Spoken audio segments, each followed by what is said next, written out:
ஒரு அடர்ந்த காட்டுல இருந்து உயரமான மலை உச்சியில ஆழமான குகை ஒண்ணு இருந்துச்சு. அந்த குகையில சின்ன குருவி தன் குடும்பத்தோட வாழ்ந்து வந்துச்சு. சின்ன குருவிக்கு மயு பப்ளுன்னு 2 குழந்தைங்க இருந்துச்சு. மயு குருவி அவங்க அம்மாக்கு உதவி செஞ்சுக்கிட்டு ரொம்ப பொறுப்பா இருந்துச்சு.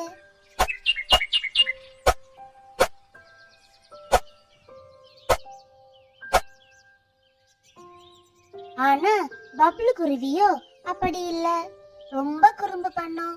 அவங்க அம்மா சொல்றது எதுவுமே கேட்காது, ரொம்பவே பிடிவாதம் பிடிக்கும். ஒரு நாள் அந்த காட்டுல மேகம் கருத்துக்கிட்டு ரொம்ப இடியும் மின்னலுமா இருந்துச்சு. அந்த சமயம் சின்ன குருவி தன் குழந்தைங்களோட சாப்பிட்டுக்கிட்டு இருந்துச்சு. அப்போ, அம்மா, எனக்கு இந்த சோளம் வேண்டாம். நீங்க எப்பவுமே இததான் சாப்பிட கொடுக்கறீங்க. நான் இத சாப்பிட மாட்டேன் அப்படின்னு சொல்லிக்கிட்டு பப்ளு குருவி சோளத்தை தூக்கி போட்டுச்சு.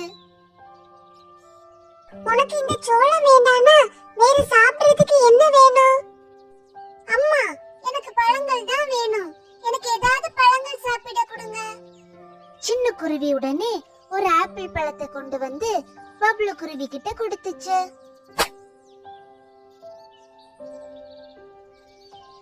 ஆப்பிள் பழத்தை சாப்பிட்ட குருவி, அம்மா, எனக்கு இந்த ஆப்பிள் பழமும் வேண்டாம். எனக்கு கொய்யா பழம் தான் வேணும் அப்படின்னு சொல்லிக்கிட்டு அந்த ஆப்பிள் பழத்தை தூக்கி போட்டுச்சு. கொய்யா பழம் இல்லப்பா, நீ இன்னைக்கு இந்த ஆப்பிள் பழத்தை சாப்பிடு. நான் நாளைக்கு உனக்கு கொய்யா பழம் கொண்டு வரேன். அதெல்லாம் முடியாது, எனக்கு இப்பவே கொய்யா பழம் வேணும். ஏன் பப்ளு நீ இப்படி அடம் பிடிக்கிற? அதுதான் அம்மா நாளைக்கு கொய்யா பழம் தரேன்னு சொல்றாங்கல்ல. இப்ப இருக்கிற சாப்பாட சாப்பிடு, அம்மாவை கஷ்டப்படுத்தாத. அதெல்லாம் முடியாது, எனக்கு கொய்யா பழம் தான் வேணும். சரி, நான் போய் கொய்யா பழம் பறிச்சிட்டு வரேன், நீங்க பத்திரமா இருங்க. அம்மா, வெளியில ரொம்பவே இடியும் மின்னலுமா இருக்குதுமா. நீங்க இப்ப போறது நல்லதே இல்ல. நீங்க போக வேண்டாம். அம்மா, அவ சொல்றதை கேட்காதீங்க. நீங்க போய் கொய்யா பழம் கொண்டு வாங்க, இல்லனா நான் சாப்பிடவே மாட்டேன். பப்ளு குருவி ரொம்பவே பிடிவாதமா இருந்துச்சு. அதனால சின்ன குருவி கொய்யா பழம் பறிக்க பக்கத்து ஊருக்கு போச்சு. சின்ன குருவி ரொம்ப தூரமா போய் கொய்யா பழம் பறிச்சுக்கிட்டு வீட்டுக்கு திரும்பி வந்துட்டு இருந்துச்சு. அந்த சமயம் மழை ரொம்ப அதிகமா பெஞ்சதுனால, ஐயோ, மழை ரொம்ப அதிகமா இருக்குதே, என்னால இந்த மழையில பறக்க முடியல. சரி, இந்த மழை நிக்கிறது வரைக்கும் ஏதாவது மரத்தடியில போய் இருப்போம் அப்படின்னு சொல்லிக்கிட்டு சின்ன குருவி ஒரு மரத்தடியில போய் உட்கார்ந்துச்சு.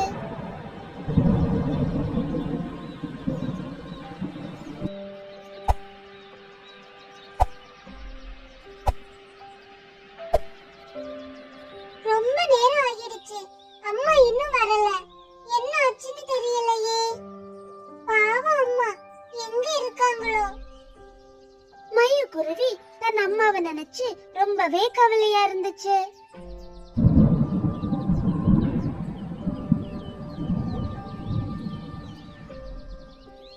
அக்கா, அம்மா எப்போ கொய்யா பழம் கொண்டு வருவாங்க? உனக்கு இப்ப கண்டிப்பா கொய்யா பழம் சாப்பிடணுமா? பாரு, அம்மா இன்னும் வரல. அந்த சமயம் திடீர்னு தீ பிடிச்சு எரியிற சத்தம் கேட்டுச்சு. காட்டு மரங்கள் எல்லாம் நெருப்புல எரிஞ்சுக்கிட்டு இருந்துச்சு. விலங்குகள் எல்லாம் அந்த சத்தத்தை கேட்டு பயந்து ஓடுச்சு. பறவைகள் எல்லாம் பாதுகாப்பான இடத்தை நோக்கி பறந்துச்சு.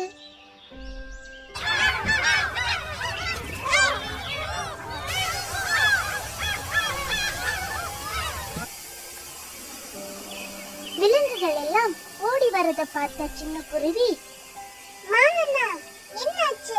ஏன் இப்படி ஓடுறீங்க? காட்டுல தீ ரொம்ப வேகமா பரவுது, அதான் நாங்க ஓடுறோம் அப்படின்னு சொல்லிக்கிட்டு மான் வேகமா ஓடுச்சு. இத கேட்டதும் சின்ன குருவி மனசு ரொம்பவே பதறிடுச்சு.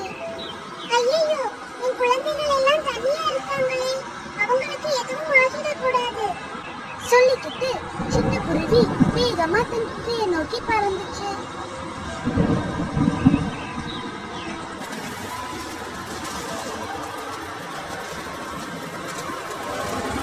நெருப்போட சூடும் புகையும் அதிகமா இருந்தனால சின்ன குருவியால அந்த புகையில பறக்கவே முடியல. மூச்சு விடவும் கஷ்டமா இருந்துச்சு. ஆனா அது தன்னோட குழந்தைகளுக்காக சூட்டையும் புகையையும் தாங்கிக்கிட்டு வேகமா பறந்துச்சு. அதே சமயம் மயு குருவியும் பப்ளு குருவியும் குகைக்குள்ள ரொம்பவே கஷ்டப்பட்டுட்டு இருந்துச்சு. குகைக்கு வெளியில நெருப்பு வட்டம் போட்டு உள்ள வர மாதிரி இருந்துச்சு. குகைக்குள்ள புகையும் சூடும் ரொம்பவே அதிகமாயிடுச்சு.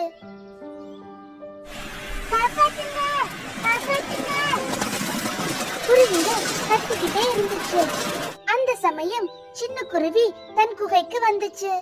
அம்மா அம்மா வந்துட்டீங்களா? ரொம்ப சூடு அதிகமா இருக்குது. எப்படியாவது எங்களை வெளியில கொண்டு போங்க. பயப்படாதீங்க, அம்மா எப்படியாவது உங்களை காப்பாத்திடுவேன். உங்களுக்கு எதுவும் ஆகாது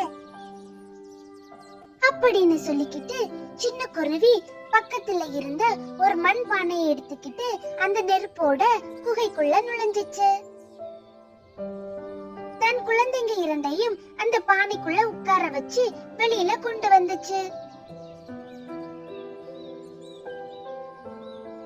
குருவிங்க இரண்டும் பத்திரமா பானைக்குள்ள இருந்தாங்க. ஆனா பாவம் சின்ன குருவி, அதோட சிறகுகள் எல்லாம் நெருப்புல கருகிடுச்சு. அதுக்கு ரொம்பவே வலிச்சிச்சு. பானையில இருந்த குருவிங்க வெளியில வந்து அம்மாவை கட்டி பிடிச்சிச்சு. சின்ன குருவியோட இறகுகள் எல்லாம் கருகி இருந்தத பார்த்த மயு குருவி, அம்மா ஏமா நீங்க இப்படி நெருப்புல வந்தீங்க? பாருங்க உங்க இறகுகள் எல்லாம் கருகிடுச்சு. அது பரவாயில்லம்மா, உங்களுக்கு எதுவும் ஆகலல்ல, அதுவே போதும். அம்மா என்ன மன்னிச்சிடுங்க, என்னாலதான் உங்களுக்கு இப்படி ஆச்சு. இனிமே நான் பிடிவாதமா இருக்க மாட்டேன், உங்களை கஷ்டப்படுத்தவும் மாட்டேன். அந்த சமயத்துல இருந்து பப்ளு குருவி பிடிவாதம் பிடிக்கிறத நிறுத்திடுச்சு. ரொம்ப பொறுப்பான பையனா மாறிடுச்சு. அது மட்டும் இல்ல, இருக்கிற உணவை சாப்பிடவும் பழகிடுச்சு. குழந்தைங்களா, பாத்தீங்களா? இப்படிதான் நம்மளோட அம்மாவும் நமக்காக நாம நல்லா இருக்கணும், சந்தோஷமா இருக்கணும்னு பல கஷ்டங்களை தாங்கிக்கிட்டு வாழுறாங்க. இத புரிஞ்சுக்கிட்டு நாமளும் அவங்கள கஷ்டப்படுத்தாம